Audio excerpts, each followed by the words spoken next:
Hello, welcome to another edition of My Aquatic Life. Today we're going to talk about power outages. Yay! Yay!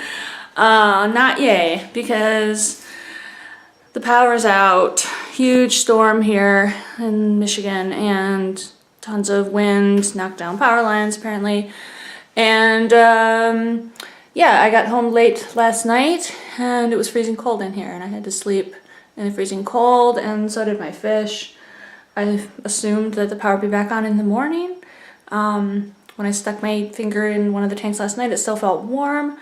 So I went to bed assuming things would be fixed. Things are not fixed. I called my energy company and it's widespread, and they're not even going to start restoring power till tomorrow night. So I've got cold fish that I need to get out of here. And this is something that you probably will have to deal with. If you have guppies, if you have white cloud mountain minnows, you may not have to deal with this because they can deal with room temperature. Although, I mean, depending on how long the power's out, I may change my thought there. You may have to deal with it because if it gets down to 50 in here, they're not going to like that either, and you could have death. So I'm gonna, erase what I was planning to do this morning and move fish to my friend's house. And so I'm going to show you how I'm going to do that. Because I don't have lights to see my fish in the tank. So if you learned something today, it is be more prepared than me. Have flashlights. Have, I don't know, an empty tank ready to go. Luckily I have some time today to be able to do it. And there's my cat being a raccoon. I have some time this morning so I can do this, and so let's get going here. I'm gonna just drain a couple gallons into a bucket, and then I'm gonna go around to each tank and attempt to net every fish, and then put them all in one tank together, take them to my friends. I'm gonna take them in a bucket, but I'll take the tank to my friends. So let's begin this arduous process.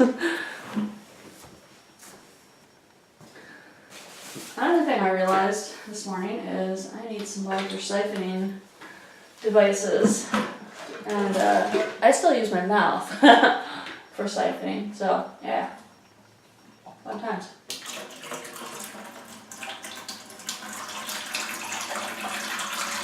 This tank has glass catfish.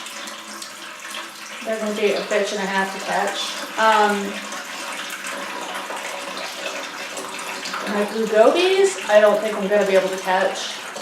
Now, this would be complicated if you had fish that weren't community tropical fish. If you had fish that couldn't be in the same tank together, I guess you'd have to, you would have to have different tanks set up in an alternate location for each, whatever species could go together in one tank, and the rest of one's in a different tank. Even more fun. That's what we do for love, though, for our hobby. Oh, my cat has now jumped up on the table where the camera is,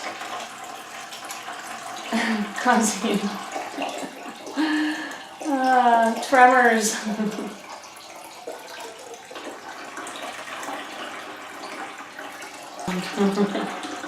That's fine.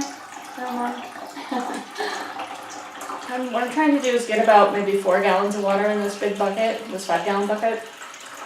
And I'm going to lug this over to my boyfriend's house. Fill up a 5-gallon tank. Put everybody in it. Hope for the best. I just hope I can net all these fish. It's going to be here is very enriched with tannins from the wood that's in here. There's another video in my playlist, I can link to it, about collecting driftwood, and this piece that's in here is from Oregon, where I used to live, and it's still, after, God, that's probably 3 or 4 years old, still leaching tannins. And this was interesting. It's just still breaking down. Tannins is something, like I know they're good for fish and shrimp. They're great. I'm still not sold on the way it looks. I do not know what to do about my shrimp. There's hundreds of them. I'm not sure how they're gonna handle this temperature difference. And it's strange because, you know, you just, without having a giant fish room, I've never had a generator, so this gives me things to think about for the future. All right, I'm gonna go try to net some fish. All right, so I have caught all my fish in this 5-gallon bucket, or 1-gallon bucket. And then I have a 5-gallon bucket of water and driftwood and plants and a net. When I get to my destination, I'm gonna fill up a small tank with that water, any additional water if needed, and I'm gonna bring some dechlorinator. And then I will just plop and drop migraine, and I'm gonna get this show on the road. So yeah, things don't go as planned. Things rarely go as planned. The best you could hope for, I guess, is to have somewhere you can take your fish to get warm. And hope that nobody dies. Hello. I am gonna make this quick because I want to hurry up and get the hell out of here. Power's still off. It's been at least, I don't know, 40 hours now. And my fish are freezing. I'm freezing. Good thing is I caught all my gobies, and I also took out my, I had some chopre danios in a tiny little tank. They don't look good. I'll show you everybody here. They're just in a little cup because all my buckets are at my boyfriend's house. This is gonna be real quick. I gotta get these guys into a tank, but some of those chopres are looking sad. But I am very glad, and those gobies aren't looking great either. So I don't know if anybody's gonna live, but I got everybody out. I did my best, I think. So yeah, I will be back soon with an update. Thanks. Hello. So to update, everybody got moved. I went back in the cold and got the rest of the blue Stiffeton gobies and the I always blank, the danios. So both gobies survived, one danio died.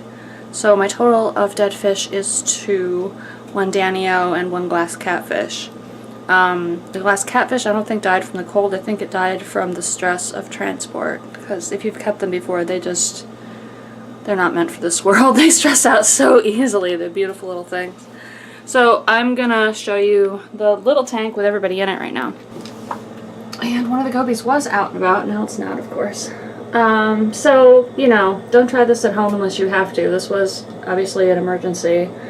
And so that's why this tank is mucho overstocked.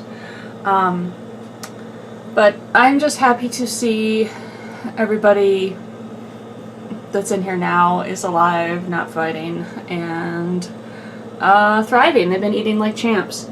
So today I learned that the power is back on at my house, so I'm gonna pack everybody up again and take them back, and hopefully my wonderful glassies don't flip out again and die. So we'll just take it easy, take it slow, and use big nets, of course, and move everyone back. So thanks for watching, and I hope you learned some things. If you have any questions, list them below. And also, if you have any ideas that you'd like to see for future videos, let me know that also. Those peacock gudgeons look really quite fat. I wonder if they're gonna breed. I hope so. Okay, so yeah, talk to you later. Bye.